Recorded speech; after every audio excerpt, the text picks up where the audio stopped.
hasil diskusi kami tentang perang Jagaraga. Perkenalkan, nama saya Nada Askaya Sinta. Perkenalkan, nama saya Siti Sari. Perkenalkan, nama saya Siti Rafni. Perkenalkan, nama saya Marco Apel Susu. Perkenalkan, nama saya Abdul Hakim. Dari kelas 11. Yang pertama adalah latar belakang perang Jagaraga.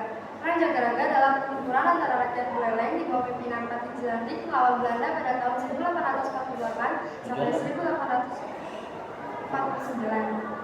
Perang Jagaraga juga dikenal sebagai Perang Bali II, yang disebabkan karena keinginan Belanda untuk menghapus hak tawan karang dan ketidaktatan Raja Buleleng pada perjanjian dengan Belanda. Perang Jagaraga dipusatkan di Banjarjagaraga Buleleng di bawah kepemimpinan Ki Gusti Ngurah Jati. Penyebab terjadinya Perang Jagaraga. Perang Jagaraga dipicu oleh ketidaktatan Raja Buleleng, yaitu Ki Gusti Ngurah Madekarakaseng dan Mahapati Jelantik Ki Gusti Ngurah Jelantik. Isi pada perjanjian damai yang dihasilkan Perang Bali I pada tahun 1846. Isi perjanjian tersebut yang pertama, kedua kerajaan harus mengakui pemerintahan Belanda dan mengakui Belanda sebagai penguasa mereka. Yang kedua, mereka tidak boleh membuat perjanjian dengan bangsa Eropa lainnya. Yang ketiga, mereka harus segera menghapus perjanjian tawan karang. Yang keempat, kedua kerajaan harus membayar biaya perang sebesar 3.000 gulden dengan pembagian 2/3 untuk kerajaan Buleleng dan 1/3 untuk kerajaan Karangasem, dan dilunasi dengan jangka waktu 10 tahun. Alasan mengapa Belanda ingin menghapus tawan karang karena Belanda merasa dirugikan. Banyak kapal dagang Belanda yang direbut muatannya, dan Belanda merasa tindakan tersebut sebagai tindakan perampokan dan juga menghambat perdagangan internasional. Jalur Laut Timur Nusantara menjadi tidak aman karena aturan tersebut, dan juga sebagai dalih Belanda untuk memperluas wilayah kekuasaannya di Bali dengan melakukan ekspensasi dan penaklukan Bali. Dengan Belanda memaksa raja-raja di Bali menandatangani perjanjian baru, yaitu menghapus hak tawan karang. Setelah Belanda menang, Belanda menghapus total perjanjian tawan karang digantikan dengan hukum kolonial. Selanjutnya ada jalannya Perang Jagaraga. Jalan Perang Jagaraga yaitu terjadi pada Juni 1848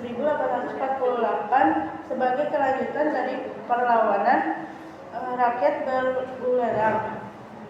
Perang menghapus hak tawan karang dipimpin oleh Patih Ai Gusti Ketut Jelantik. Pertahanan diinfokan di desa Jagaraga yang diperkuat dengan benteng-benteng pertahanan kokoh menjadikan pusat komando.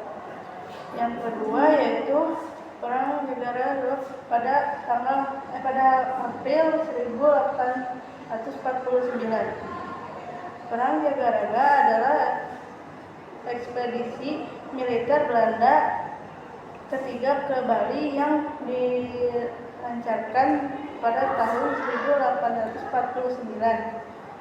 Setelah kekalahan mereka dalam ekspedisi sebelumnya pada tahun 1848, Belanda yang merasa reputasi dipertaruhkan setelah kekalahan pertama mengirimkan armada yang jauh lebih besar berkekuatan sekitar 5.000 serdaru di bawah pimpinan Jenderal Mayor Andres Victor Michel. Selanjutnya perjanjian. Yang pertama perjanjian Kuta pada bulan Juli 1849. Perjanjian Kuta yang ditandatangani pada Juli 1849 yang memaksa Raja Buleleng dan Karangsem untuk mengakui kekuasaan Belanda atas Bali. Isi utama perjanjian Kuta yang pertama, pengakuan kedaulatan Belanda, karena Raja Bali dipaksa untuk mengakui seluruh Pulau Bali sebagai wilayah kekuasaan pemerintah Hindia Belanda yang disebut Gubernement. Kedua, penghapusan tawan karang. Raja-raja Bali secara resmi dan definitif harus menghapus hak tawan karang di seluruh wilayah mereka. 3. Bantuan militer. Raja-raja wajib membantu Belanda dalam hal pasukan jika diperlukan. Yang keempat, kontrol politik. Belanda mendapat hak untuk ikut campur dalam urusan internal kerajaan, terutama Buleleng dan Jembrana. Selanjutnya adalah keterlibatan terhadap pihak Buleleng, yaitu Ki Gusti Ketut Jelantik yang sebagai pemimpin strategis dan pemimpin langsung pertahanan Jagaraga.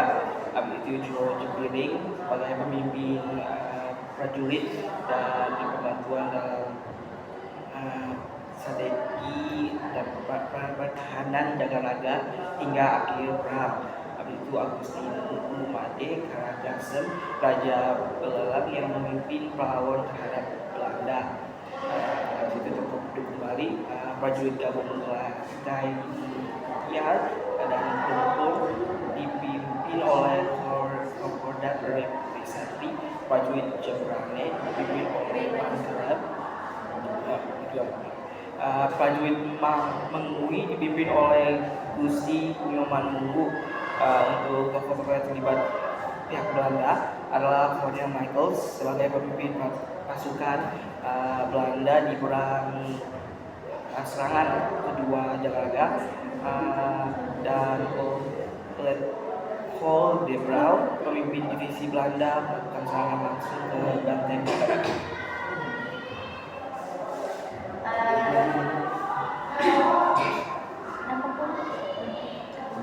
Sekarang dampak politik. Yang pertama ada aspek Dampak perang Jagaraga di dampak perang Jagaraga di berbagai aspek. Yang pertama ada aspek politik. Belanda memperluas wilayah kekuasaan di Bali, terutama di Buleleng. Pemerintah kerajaan Bali berada di bawah tekanan kolonial.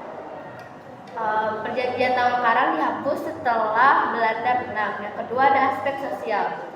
Banyak rakyat Bali gugur akibat perang dan pungutan.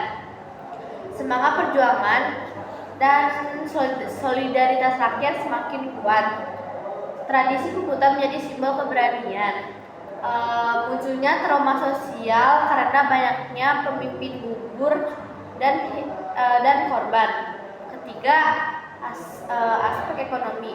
Kerajaan Buleleng dan kerajaan Karangasem harus membayar biaya 300 gulden.